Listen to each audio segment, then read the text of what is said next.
નમસ્કાર, દૂરદર્શન કેન્દ્ર પર હું જાસ્મીન આપનું સ્વાગત કરું છું।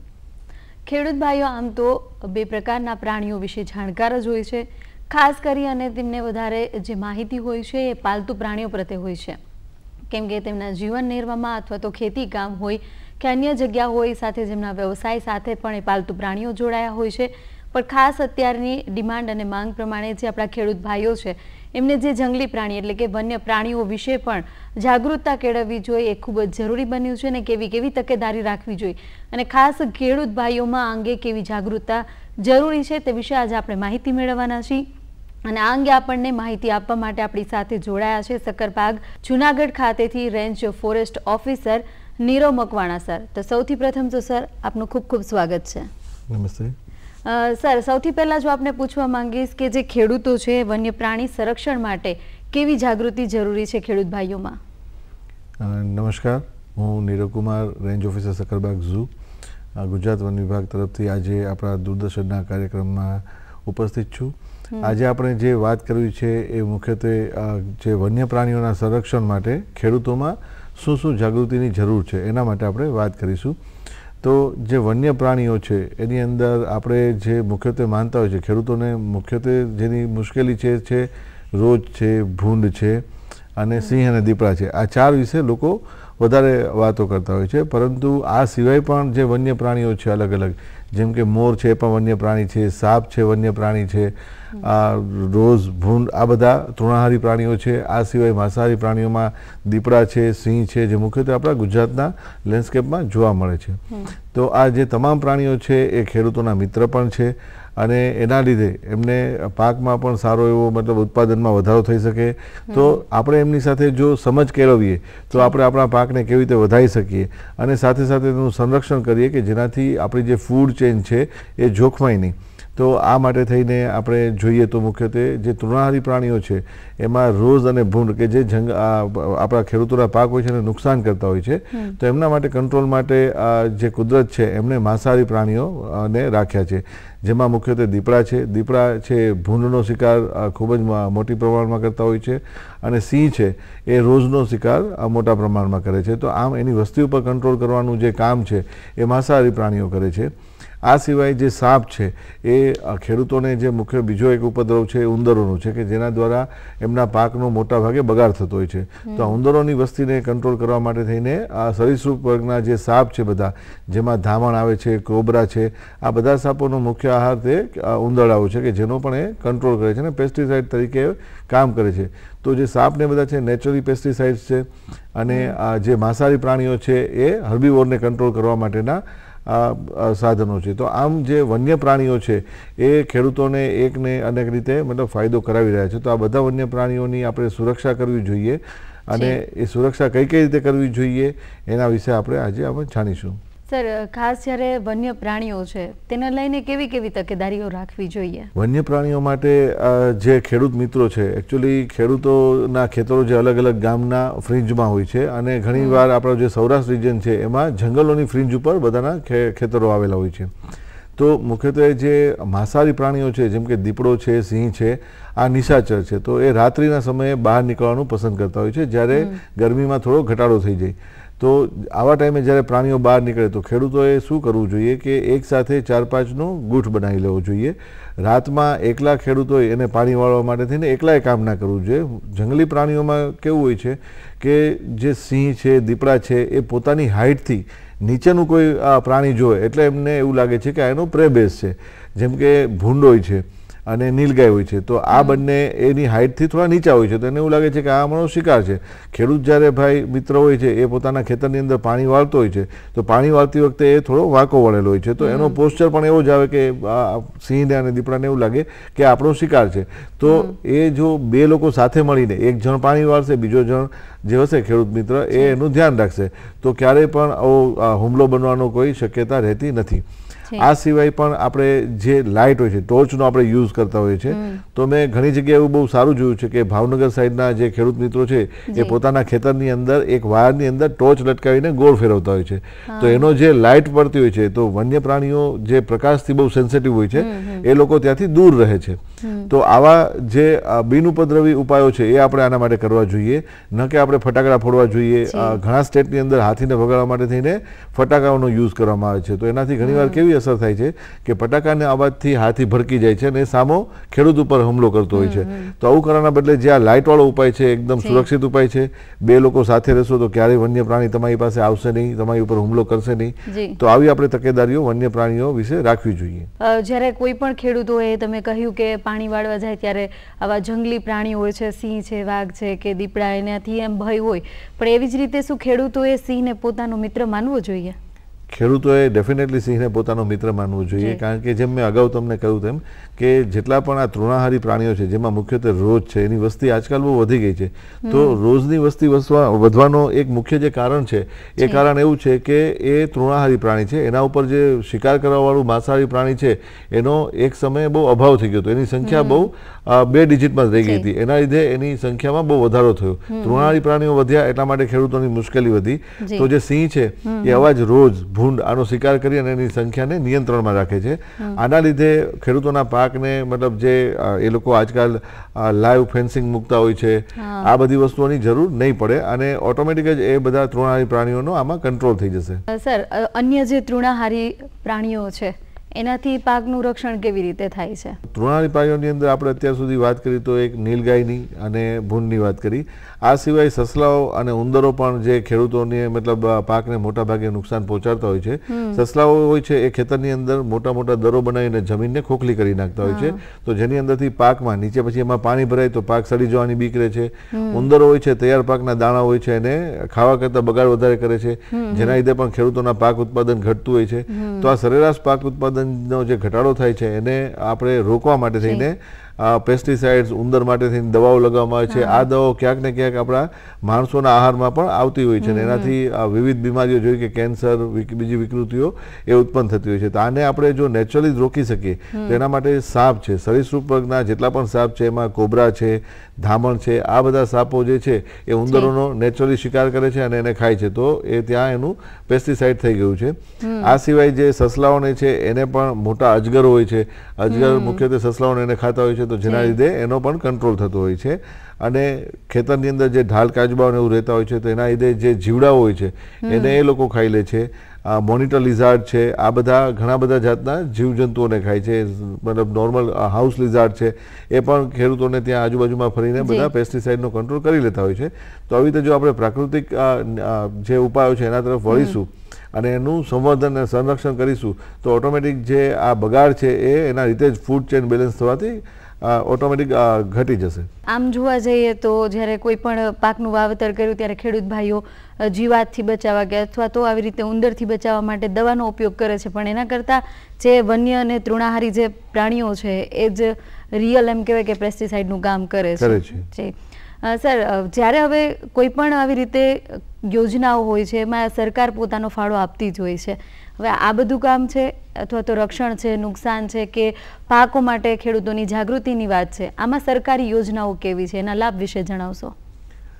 વન્ય પ્રાણીઓના સંરક્ષણ માટે ગુજરાત વન વિભાગ દ્વારા ખેડૂતો માટે અને તમામ બાકીના પણ જે આપણા સિવિલિયન્સ છે એના માટે વિવિધ જાતની યોજનાઓ બનાવી છે. જેમ કે ખેડૂતો હોય છે તો એમના ખેતરની અંદર ખુલ્લા કૂવા હોય છે. પાણી અને સિંચાઈ માટે આપણે મતલબ ડિપેન્ડ રહીએ છીએ આઈધર કેનાલ ઉપર, નહીં તો કૂવા ઉપર અને છેલ્લે બોરવેલ ઉપર. બોરવેલ સાઇઝમાં બહુ નાના હોય છે એટલે એના માટે કોઈ બીજો પ્રોબ્લેમ નથી. પરંતુ જે કૂવાઓ હોય છે કે કૂવાની અંદરથી આપણે જે સિંચાઈ કરીએ છીએ તો કૂવાઓ જે ખુલ્લા હોય એમાં ઘણીવાર અકસ્માતે એવું થાય કે વન્ય પ્રાણી જ્યારે આ તૃણાહારી પ્રાણીઓના શિકાર કરવા માટે સિંહ કે દીપડો એની પાછળ દોડે અને જ્યારે રોઝ છે એ કૂવામાં પડી જાય તેની પાછળ ઘણા બધા કિસ્સાઓ એવા બને છે કે સિંહ અને દીપડા પણ કૂવામાં પડી જતા હોય છે. ઘણીવાર કૂવાઓ ખુલ્લા મતલબ અંદર પાણી નથી હોતું, ખાલી કૂવો જ હોય છે, ખાલી કૂવો. તો આમાં પણ ઘણીવાર સિંહ મતલબ અનાયાસે અંધારામાં એમને દેખાતું ના હોય અને એ પડી જાય છે. તો આના માટે સરકારશ્રીએ ખેડૂતો માટે બહુ સારી યોજના કરી છે કે જેમાં એમને કૂવાની પારાપીટ વોલ એ સરકારશ્રી દ્વારા બનાવી આપવામાં આવે છે, અથવા તો જો ખેડૂત પોતે ચાહે કે હું બનાવું છું તો એ પોતે બનાવી અને પણ સરકારની અંદર એપ્લાય કરી શકે છે. તો આ માટે આપણે ગુજરાત વન વિભાગની જે વેબસાઇટ છે forest.gujarat.gov.in આના પર ઓનલાઈન આપણે પોર્ટલ બનાવ્યું છે. આ પોર્ટલ ઉપર આપણે પેરાપીટ વોલની જે સ્કીમ છે એમાં ખેડૂત મિત્રએ પોતાનું નામ, 7/12નો ઉતારો અપલોડ કરવાનો છે. આ સિવાય પોતાનો કોન્ટેક્ટ નંબર, પોતાના બેંકની ડિટેલ અને પોતાનું આધાર કાર્ડ, આટલી વસ્તુઓ અપલોડ કરી અને જે ફોર્મ જનરેટ થાય છે નજીકના જે વન વિભાગની કચેરી છે ત્યાં જઈને એમને સબમિટ કરાવવાનું છે. જો એમણે કૂવો બનાવી દીધેલો છે તેના ફોટોગ્રાફ સહિત ત્યાં વન વિભાગના જે કર્મચારીઓ છે એમની સાથે રિયલ ટાઈમ ફોટો લઈ અને ફોટોગ્રાફ સબમિટ કરી દેવાનો છે, જેનાથી એમને ડીબીટી પોર્ટલ યોજના દ્વારા સીધા જ પોતાના ખાતાની અંદર સરકારશ્રીએ નિર્ધારિત કરેલી જે અમાઉન્ટ છે એ એમને આપી દેવામાં આવે છે. પરંતુ જો કોઈ ખેડૂત મિત્ર એવો છે કે જેમને આટલું રોકાણ કરવું શક્ય નથી એડવાન્સમાં, તો એમને વન વિભાગની કચેરીની અંદર જઈ અને આ જ સેમ પ્રોસિજરથી ફોર્મ આપી દેવાનું છે. ફોર્મ આપ્યા પછી એમને ત્યાં નજીકના અંદર જે પણ વન કર્મચારીઓ એમને બોલાવવાના છે, તો આવી અને એમને આ પેરાપીટ વોલને બાંધી આપશે. પેરાપીટ વોલનું માપ હોય છે એ 1 મીટરનું હોય છે જમીનથી. તો જમીનથી 1 મીટર આખી પેરાપીટ વોલ બનાવી આપશે કે જેનાથી રાતમાં કોઈ પણ વન્ય પ્રાણી અનાયાસે દોડીને એના કૂવામાં ના પડી જાય. તો આ આપણે વાત કરી પેરાપીટ વોલ યોજનાની. આ સિવાય ખેડૂતોને રાતમાં પોતાના ખેતરની અંદર ખાલી પાણી વાળવાની જરૂર નથી, એના સિવાય પણ ઘણી બધી જરૂર હોય છે કે એમને પાક રક્ષણ કરવાનું હોય છે. પાક રક્ષણની અંદર એમને રાતમાં જે તૃણાહારી પ્રાણીઓ જે વન્યજીવો આવતા હોય છે એમને ભગાડવા માટે, ખેતરમાં સુરક્ષિત જગ્યાએ રહેવા માટે, કારણ કે બધા ખેડૂત મિત્રો હોય છે એટલા આર્થિક સદ્ધર નથી હોતા કે જે કોઈ વસ્તુ બનાવી શકે, તો એમના માટે મંચાણની યોજના સરકારશ્રી દ્વારા આપવામાં આવી છે. આ મંચાણ યોજનામાં પણ આજ આપણું જે ઓનલાઈન વેબસાઇટ છે forest.gujarat.gov.in એના પર ઓનલાઈન પોર્ટલ પર મંચાણની ફરીથી 7/12નો ઉતારો, પોતાનો ખાતેદારનું નામ, ખાતાનો નંબર, પોતાનો મોબાઈલ નંબર અને આધાર કાર્ડ અપલોડ કરવામાં આવશે. તો સરકારશ્રી જ્યાં વન્ય પ્રાણીઓ મેક્સિમમ વિચરણ કરે છે એવી જગ્યાને પહેલાં પ્રાધાન્ય આપી અને આપણે એ જગ્યાએ મંચાણ આપવામાં આવે છે અને મંચાણનું ઇન્સ્ટોલેશન કરેલોનો આખો ફોટો ત્યાં ફરીથી અપલોડ કરવામાં આવે છે. આમ આ બંને ખૂબ જ સરસ યોજનાઓ આખા સૌરાષ્ટ્રમાં અને ગુજરાતની અંદર અપ્લાય કરવામાં આવી છે કે જેના દ્વારા ખેડૂતોને વન્ય પ્રાણીઓના સંરક્ષણ માટે જાગૃતિ આવે. બીજી કોઈ એવી યોજના હોય કે જેમ કે કોઈ વન્ય પ્રાણી છે અને કોઈ પણ ખેડૂત અથવા સામાન્ય લોકો પર હુમલો કર્યો છે કે એવી કોઈ પણ ઘટના બને છે, તેના માટે કોઈ યોજનાઓ ખરી? હવે જે ખેડૂતો છે એ ખેતીની સાથે સાથે આપણે જનરલી જોતા હોય છે કે 90% ખેડૂતો સાથે પોતાની ગાયો ભેંસો રાખતા હોય છે, ડોમેસ્ટિક કેટલ પોતાની સાથે રાખતા હોય છે. ખેડૂતો ગાયો ભેંસો રાખતા હોય છે, જ્યારે ચરવાહો હોય છે એ લોકો પોતાની સાથે ભેડ બકરિયા મતલબ કે શીપ અને ગોટ એ પણ રાખતા હોય છે.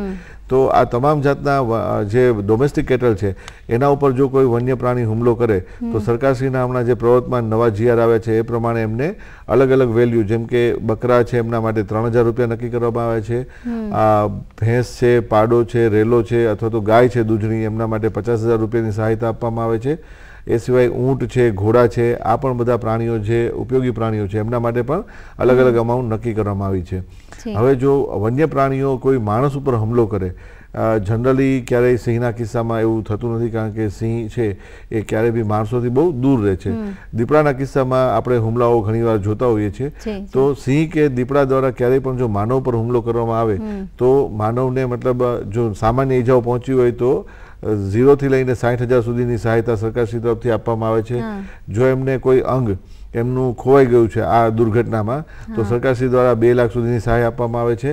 અને જો હ્યુમન લોસ થયો છે, લાઈફનો જ લોસ થઈ ગયો છે, તો ગુજરાત વન વિભાગ દ્વારા 24 કલાકની અંદર જ એમના ઘરે 10 લાખ રૂપિયાની સહાયતા કરવામાં આવે છે. હવે તેવી જ રીતે જે ખેતીમાં વન્યજીવો છે એનું મહત્વ શું રહેલું છે એ આપણા ખેડૂત ભાઈઓને સમજાવશો? ખેતી જે છે એની અંદર આપણે વન્ય પ્રાણીઓનું જે સંરક્ષણ કરવું છે ખેડૂત મિત્રોએ, કારણ કે જનરલી કેવું છે કે આપણું જે ગુજરાત છે એના 5 વિભાગો છે અલગ અલગ. સૌરાષ્ટ્ર છે, કચ્છ છે, મધ્ય ગુજરાત છે, ઉત્તર ગુજરાત છે અને દક્ષિણ ગુજરાત છે.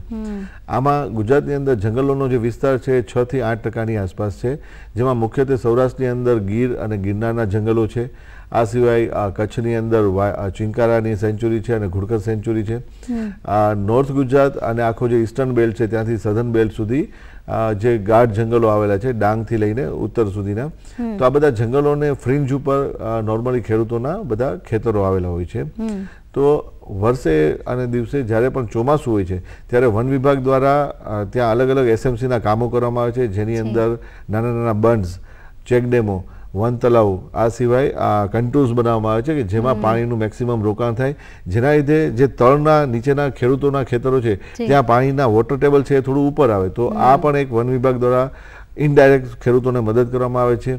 જે વન્ય પ્રાણીઓ છે બધા, એની અંદર મેં આપણે પહેલાં જ કહ્યું એમ કે પક્ષીઓ છે એ કીટકોને ખાય છે, સાપ છે ઉંદરોને ખાય છે, અને સિંહ, દીપડા જેવા જે જંગલી પ્રાણીઓ છે એ નીલગાય, રોઝને, ભૂંડને ખાય છે. તો આવી રીતે ખેડૂતોને જે વન્ય પ્રાણીઓ છે એ બધી જ રીતે મદદરૂપ છે.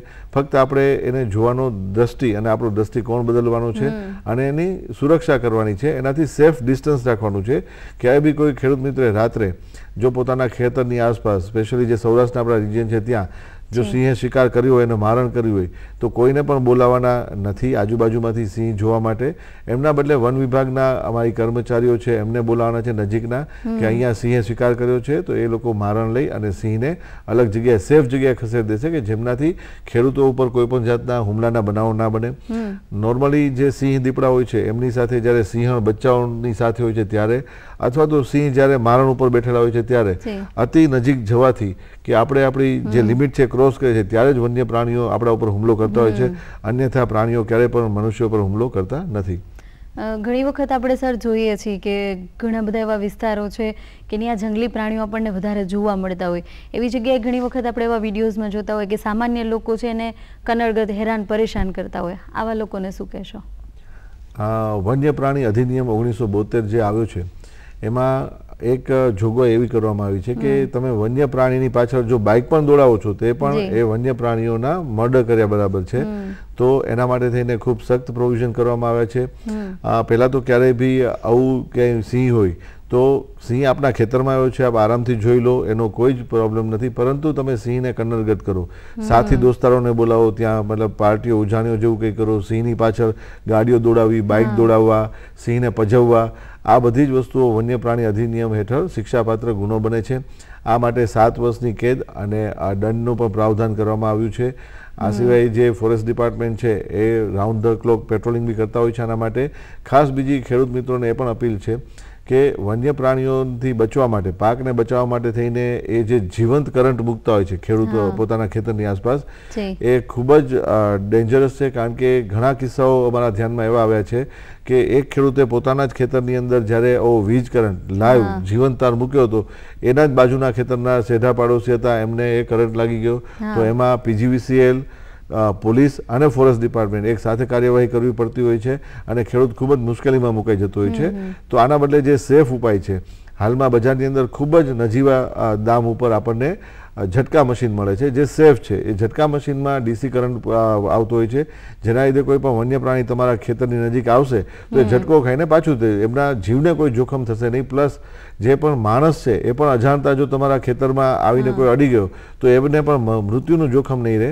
તો આમ પોતાની પણ સુરક્ષા કરવાની છે અને વન્ય પ્રાણીઓની પણ સુરક્ષા કરવાની છે. એના માટે તમામ ખેડૂત મિત્રોને એટલી અપીલ છે કે જીવંત તાર ક્યારેય પણ પોતાના ખેતરની આસપાસ મૂકવો નહીં. આ સિવાય જ્યારે પણ વન્ય પ્રાણીઓ પોતાના ખેતરમાં કે પોતાની ટેરિટરીની આજુબાજુ આવી ગયા હોય છે તો ત્યારે એમને જોવા માટે ટોળા ભેગા કરવા નહીં. એના બદલે સેફલી વન વિભાગની ઓફિસને તરત જ જાણ કરી દેવી. એ પ્રાણીને સલામત રીતે ત્યાંથી ખસેડી દેવામાં આવશે અને વન વિભાગ આમાં પોતાનો પૂરો સહયોગ આપશે. આ સિવાય ખેડૂતોએ જેમ હમણાં આપણે યોજનાઓની વાત કરીએ, તમામ યોજનાઓનો પણ મેક્સિમમ લાભ ઉઠાવવાનો છે અને નજીકની જે વનની કચેરી હોય છે ત્યાં પરિક્ષેત્ર વન અધિકારીશ્રીની કચેરીએ જઈ અને આ એપ્લિકેશનો આપી દેવાની છે કે જેના લીધે તમને આ યોજનાઓનો મેક્સિમમ લાભ મળી શકે. અને માલઢોર વળતર છે તો એની અંદર ખાસ એટલું ધ્યાન રાખવાનું છે કે જ્યારે પણ વન્ય પ્રાણી દ્વારા પોતાના પાલતુ માલઢોર કે બકરાઓને શિકાર કરવામાં આવે તો તુરંત જ એના ફોટોગ્રાફ્સ લઈ અને નજીકના વન વિભાગના જે કર્મચારીઓ હોય છે એમને સ્થળ ઉપર બોલાવી સ્થળ રોજકામ કરાવવાનું છે, એમને સહયોગ આપવાનો છે અને તુરંત જ તમારા ખાતાની અંદર પૂરી રકમ જે સરકારશ્રી દ્વારા નક્કી કરવામાં આવી છે એ DBT પોર્ટલ દ્વારા આપી દેવામાં આવશે. સર, તમે જેમ જણાવ્યું કે કોઈ પણ યોજના છે અથવા તો પશુએ કોઈ પણ મારણ કર્યું છે એના માટેની વેબસાઇટ છે, છતાં પણ આપણા ખેડૂત મિત્રો, દર્શક મિત્રોને એવા કોઈ અલગ અલગ નંબરો છે કે નંબર ઉપર તમે કાર્યવાહી માટે અથવા તો તે નંબર ઉપર અરજી કરી અને આપણું જે ફોરેસ્ટ વિભાગ છે એને જાણ કરી શકે, એના વિશે થોડીક માહિતી આપશો? હાલમાં ફોરેસ્ટ વન વિભાગ છે આપણું ગુજરાતનું, એમને ઘણી હેલ્પલાઇન પણ ચાલુ કરી છે. તો એ હેલ્પલાઇનની અંદર મુખ્યત્વે જે કરુણા અભિયાન આપણું ચાલતું હોય છે એની પણ હેલ્પલાઇન નંબર આપવામાં આવેલો છે. આ બધી જ જે હેલ્પલાઇન એકસાથે સ્ટાર્ટ કરેલી છે એમના માટે વન વિભાગે અલગ અલગ જગ્યા પર જ્યાં પણ વન્ય પ્રાણીઓની અવરજવર છે ત્યાં અમે સાઇનેજીસ લગાવ્યા છે જેની અંદર આ તમામ મતલબ આપણી જેટલી હોટલાઇન્સ છે એ બધાના નંબર આપવામાં આવેલા છે. આ સિવાય પણ જે વન વિભાગની આપણી વેબસાઇટ છે, આજકાલ બધા પાસે મોબાઈલ બહુ ઇઝી અવેલેબલ છે, તો ગૂગલમાં ખાલી ગુજરાત ફોરેસ્ટ ડિપાર્ટમેન્ટ આટલું જ ટાઈપ કરવાનું છે તો આપને બંને વેબસાઇટો જોવા મળશે, જેમાં આપણે વેબસાઇટના ફ્રન્ટ પેજ ઉપર જ તમામે તમામ યોજનાઓની માહિતી આપવામાં આવેલી છે. આ સિવાય બધી જે હોટલાઇન છે એ બધી હોટલાઇનના પણ નંબરો તે ફ્રન્ટ પેજ ઉપર જ આપવામાં આવેલા છે અને આ બધી જ માહિતી પબ્લિક ડોમેનમાં તમામ ઉપભોક્તાઓ માટે ફ્રીમાં અવેલેબલ કરવામાં આવેલી છે. જી સર, વન્ય પ્રાણીઓ છે અને સારી રીતે સમજવા માટે સરકાર શ્રી દ્વારા શું શું ઉપલબ્ધિઓ છે એ પ્રજાજનો માટે અથવા તો આપવામાં આવી છે? ખૂબ જ સારો સવાલ કર્યો આપણે કે વન્ય પ્રાણીઓના આપણે સંરક્ષણની જે વાત કરી રહ્યા છીએ ખેડૂત મિત્રો માટે, તો જ્યાં સુધી આપણે કોઈ વસ્તુને પ્રેક્ટિકલી આપણી આંખોથી નહીં જોઈએ અથવા તો જ્યાં સુધી આપણે એનો અનુભવ નહીં કરીએ ત્યાં સુધી આપણને એ વસ્તુની બીક નહીં જાય. તો સરકારશ્રી દ્વારા વન્ય પ્રાણીઓને ખૂબ જ નજીકથી જોવા માટે થઈને સક્કરબાગ પ્રાણી સંગ્રહાલય જે છે આપણું જુનાગઢ ખાતે એ આવેલું છે અને એની સ્થાપના કરવામાં આવી છે. આમ તો સક્કરબાગ પ્રાણી સંગ્રહાલય ખૂબ જ જૂનું અને ભારતનું બીજા નંબરનું સૌથી જૂનું ઝૂ છે કે જે 1863માં નવાબ મહાબત ખાન બાબી દ્વારા પોતાના પર્સનલ કલેક્શન તરીકે બનાવવામાં આવેલું હતું.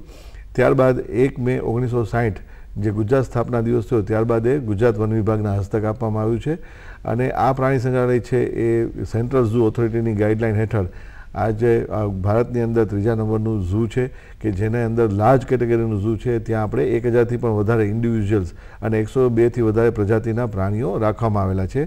આ ઝૂ જે છે એનો મુખ્ય ઉદ્દેશ છે એ એજ્યુકેશન, અવેરનેસ અને જંગલી પ્રાણીઓ જેટલા છે એમના વિશેની જે લોકોની અંદર સેન્સિટાઇઝેશન આવે એના માટે થઈને એમાં ડિસ્પ્લે. તો આ 3 પર્પઝથી આ ઝૂને બનાવવામાં આવેલું છે. ઝૂનો મુખ્ય ટાર્ગેટ છે એ છે નાના બાળકો, મોટા મતલબ માણસોમાં જે ખેડૂતો છે, અન્ય સિવિલિયન્સ છે કે જે વધારે પૈસા ખર્ચી અને જે સફારી ને એવું બધું છે એમાં નથી જઈ શકતા, તો એમના માટે ફક્ત 40 રૂપિયાનો ટિકિટના દર આપી અને કોઈ પણ માણસ નજીકથી 1000થી પણ વધારે પ્રાણીઓ જોઈ શકશે. આમાં મુખ્યત્વે તમે સિંહ, વાઘ, દીપડા જેટલા નજીકથી જોશો એટલું એનું નજીકથી બિહેવિયર પણ એમને સમજમાં આવે છે આપણને, એના માટેનો આપણને ડર ઓછો થતો જાય છે ને સમજણ એની જે છે એ આપણને મળતી જાય છે. પ્રાણી સંગ્રહાલયમાં અમે તમામ જે મુલાકાતીઓ આવતો એમના માટે જે પણ વન્ય પ્રાણીનું પાંજરું છે એમની બાજુમાં એમનું એક ડિસ્પ્લે સાઇનેજીસ મૂક્યું છે જેમાં એમના વિશે તમામ માહિતીઓ આપવામાં આવેલી છે કે પ્રાણીનું આયુષ્ય શું છે, એમનું બિહેવિયર શું છે, એમનો ખોરાક શું છે, એમનું રહેઠાણ શું છે, એમના માટે શું કરવું જોઈએ, શું ના કરવું જોઈએ, જો પ્રાણીની પજવણી કરવામાં આવશે તો એ કયા અધિનિયમ હેઠળ દંડપાત્ર ગુનો, શિક્ષાપાત્ર ગુનો બને છે એની પણ જાણકારી આપવામાં આવે છે. તથા એક જે મુલાકાતીઓ આવતા હોય છે એમના માટે એક બીજું પણ ખાસ વિનંતી હું કરું છું કે ક્યારેય પણ વન્ય પ્રાણીઓ જે બંધનાવસ્થામાં આપણે રાખ્યા છે એમને ક્યારેય પણ ફૂડ આપવું જોઈએ નહીં અને ખુલ્લામાં પણ ક્યારેય પણ એમને ફૂડ આપવું જોઈએ નહીં, કારણ કે ફૂડ એમને આપવું એ પણ એક હન્ટિંગનો ગુનો જ બને છે. વન્ય પ્રાણીઓને જે પણ ફૂડ આપવાનું થાય છે એમનું નેચરલ એ ઝૂ પ્રશાસન દ્વારા ખૂબ સારી રીતે ત્યાં આપવામાં આવે છે અને આ પ્રાણીઓના વધારે મતલબ સારી રીતે સમજી શકાય એટલા માટે ઝૂ ખાતે આપણે એક એજ્યુકેશન ઓફિસર પણ રાખેલા છે અને ત્યાં બાયોલોજિસ્ટને પણ ભરતી કરવામાં આવેલી છે. ઝૂમાં લોકોને વધારે સારો પરિચય મળી શકે અને એકદમ ફ્રીમાં એન્ટ્રી મળી શકે એટલા માટે ગુજરાત વન વિભાગ અને સરકારશ્રી દ્વારા વન્ય પ્રાણી સપ્તાહની ઉજવણી કરવામાં આવે છે. આ વન્ય પ્રાણી સપ્તાહની ઉજવણી છે 2 ઓક્ટોબરથી લઈ અને 9 ઓક્ટોબર સુધી આખા વીક દરમિયાન કરવામાં આવે છે. આ આખા વીક દરમિયાન ઝૂની અંદર પગપાળા જે મુલાકાત છે મુલાકાતીઓ માટે એ સદંતર ફ્રી આપવામાં આવે છે, એટલે કે નિઃશુલ્ક પ્રવેશ આપવામાં આવે છે. આ સમય દરમિયાન તમે ફ્રીમાં ઝૂની વિઝિટ કરી શકો છો અને ઝૂને જોઈ અને આનંદ કરી શકો છો. ઝૂમાં આપણે એક સફારીની પણ વ્યવસ્થા કરી છે કે જેમાં જંગલ સફારીમાં જે ગોલ્ફ કાર્ટ હોય, ઇલેક્ટ્રિક વ્હીકલ હોય છે એમાં બેસી અને આરામથી તમે ખુલ્લા જંગલનો એક આખો લુફ્ત લઈ શકો છો અને પ્રાણીઓને ખુલ્લા અને એકદમ નજીકથી તમે નિહાળી શકો છો. તો આમ પ્રાણીઓને જેટલા નજીકથી આપણે જોઈશું એમ આપણે એનાથી એજ્યુકેટ થઈશું, અવેર થઈશું અને એના વિશે સેન્સિટાઇઝ પણ થઈશું, તો જેનાથી આપણો જે ભય છે વન્ય પ્રાણીઓ વિશેનો એ ધીમે ધીમે ઓછો થતો જશે અને આપણામાં ક્યુરિયોસિટી આવતી જશે કે આપણે એના વિશે જાણીએ અને આપણને એના વિશે સારી મતલબ ખબર પડે તો આપણે એના સંરક્ષણમાં સારો રોલ નિભાવી શકીએ. આ સિવાય પણ સક્કરબાગ પ્રાણી સંગ્રહાલય દ્વારા નાના વિદ્યાર્થીઓ છે તથા કોલેજના વિદ્યાર્થીઓ સુધી બધા માટે અને NGOs છે અથવા તો કોઈ સિવિલિયન્સના ગ્રુપ છે એમના માટે નેચર એજ્યુકેશન કેમ્પની પણ વ્યવસ્થા કરવામાં આવેલી છે, જેની અંદર એક રાત્રિના રોકાણથી તમે નેચર એજ્યુકેશન કેમ્પમાં પાર્ટિસિપેટ કરી શકો છો. આ માટે આ ઝૂ છે એમના પર તમારે ખાલી એક જ એપ્લિકેશન કરવાની છે ઈમેલ પર, અને ઈમેલ ઉપર તમે જ્યારે એપ્લિકેશન આપશો તો ફર્સ્ટ કમ ફર્સ્ટ આઉટ એની જેમ તમને આપવામાં આવશે ત્યાં પ્રોવિઝન્સ, અને એક દિવસના નેચર એજ્યુકેશન કેમ્પમાં પણ આ બધી વસ્તુઓને ખૂબ ડિટેલમાં સમજાવવામાં આવે છે. તો જે રીતે ખાસ ખેડૂત મિત્રો અને સાથે જ પ્રજાજનો માટે જે વન્ય પ્રાણીઓ છે તેને લઈને જાગૃતતા આવે, અને ખાસ કરી જે વન્ય પ્રાણીઓ છે એ ખેડૂતોના ખરેખર મિત્ર છે. આજનો આપણો જે આ કાર્યક્રમ છે એમાં તમામ માહિતી મેળવી અને આપણા ખેડૂત ભાઈઓ ઘણા બધા જાગૃત થયા છે. સાથે જ કેવી રીતે સંરક્ષણ કરવું, ખાસ પોતાના પાક સહિત જે વન્ય પ્રાણીઓ છે ને તેના રક્ષણ માટે પણ એટલું જ જરૂરી બન્યું છે. અને ખાસ કરી જેવી રીતે સરે કહ્યું કે જે વન્ય પ્રાણીઓ છે કેટલા જે એના ક્રાઇટેરિયા હોય છે, ખાસ કે જેવી લિમિટ હોય એ લિમિટથી તમે જો આગળ જાઓ છો ત્યારે જ તમારી ઉપર વન્ય પ્રાણી હુમલો કરે છે, અથવા તો વન્ય પ્રાણીઓ એ ખેડૂતો માટે એના ખેતીના પાકો માટે ખૂબ જ સારા છે. અને જ્યારે સિંહ છે, દીપડા છે, એવા કોઈ વન્ય પ્રાણીઓ છે એને જુઓ છો તો તમે ઘણી બધી યોજનાઓ સહિત જે ફોરેસ્ટ વિભાગની ખાસ કરી વેબસાઇટ છે, એની એપ્લિકેશન છે, તેના માધ્યમથી આપ ત્યાં સુધી માહિતી પણ પહોંચાડી શકો છો. એટલે ખાસ કરી અને જેટલું માનવીએ પોતાના જીવનનું જેટલું મહત્વ છે એટલું જ વન્ય પ્રાણીઓનું પણ જેટલું મહત્વ છે. અને ખાસ કરી ખેડૂત ભાઈઓએ ખેતીના પાકો સાથે વન્ય પ્રાણીઓનું રક્ષણ કરવાનું માટેનું જે આજનો આ કાર્યક્રમ છે એ જાગૃતિ માટેનો કાર્યક્રમ છે. અને આવા જ વધુ કાર્યક્રમો સાથે મળશું. અને આપણી સાથે આજે જોડાયા હતા સક્કરબાગ જૂનાગઢ ખાતેના range forest officer Nirav Makwana. Sir, આપ અહીંયા ઉપસ્થિત થયા, અમારા ખેડૂત મિત્રો છે, આપણા દર્શક મિત્રો છે, અને સરસ મજાની માહિતી આપી તે બદલ આપનો ખૂબ ખૂબ આભાર. Thank you.